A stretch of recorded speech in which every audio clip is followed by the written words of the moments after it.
Welcome to my channel easy biology. ഇന്ന് നമ്മൾ നോക്കാൻ പോകുന്നത് മോഡിഫിക്കേഷൻസ് ഓഫ് റൂട്ട് എന്ന ടോപ്പിക്കാണ്. അപ്പോൾ പ്രധാനമായിട്ടും റൂട്ടിന് 4 മോഡിഫിക്കേഷൻസ് ആണുള്ളത്. ഒന്നാമത്തത് സ്റ്റോറേജ് റൂട്ട്, രണ്ടാമത്തത് പ്രോപ്പ് റൂട്ട്സ്, മൂന്നാമത്തത് സ്റ്റിൽറ്റ് റൂട്ട്സ്, നാലാമത്തത് ന്യൂമാറ്റോഫോർസ്. അപ്പോൾ ആദ്യത്തെ സ്റ്റോറേജ് റൂട്ട്സ് എന്ന് പറഞ്ഞാൽ ഫുഡ് സ്റ്റോറേജ് ചെയ്ത് വെക്കാൻ കഴിവുള്ളവർ. അതെന്ന് പറയുമ്പോൾ ടാപ്പ് റൂട്ട്സ് ഓഫ് ക്യാരറ്റും ടർണിപ്പും പിന്നെ സ്വീറ്റ് പൊട്ടറ്റോയുടെ അഡ്വെഞ്ചേഷ്യസ് റൂട്ട്സും ഇതൊക്കെയാണ് സ്റ്റോറേജ് റൂട്ടിന് എക്സാമ്പിൾ. അടുത്തത് പ്രോപ്പ് റൂട്ട്സ് എന്ന് പറഞ്ഞാൽ ബനിയൻ ട്രീയുടെ ഹാങ്ങിങ് സ്ട്രക്ചേഴ്സ് സപ്പോർട്ടിന് വേണ്ടി ഉപയോഗിക്കുന്നത്.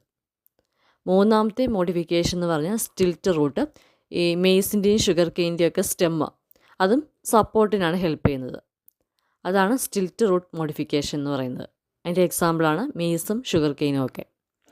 പിന്നെ വരുന്ന നാലാമത്തെ മോഡിഫിക്കേഷൻസ് ഓഫ് റൂട്ട് എന്ന് പറഞ്ഞാൽ ന്യൂമാറ്റോഫോർസ്. റെസ്പിറേഷന് വേണ്ടി ഓക്സിജൻ കിട്ടാൻ സഹായിക്കുന്നതാണ് ഈ ന്യൂമാറ്റോഫോർസിൻ്റെ function. They help to get oxygen for respiration. അതിന് എക്സാമ്പിളാണ് റൈസോഫോറ, മാംഗ്രോവ്സ്, കണ്ടൽക്കാടുകളിൽ കാണുന്നതാണ് ഈ ന്യൂമാറ്റോഫോർസ് എന്ന് പറയുന്ന റൂട്ട്. ഇത്രയേ ഉള്ളൂ റൂട്ട് മോഡിഫിക്കേഷൻസ്. Thank you.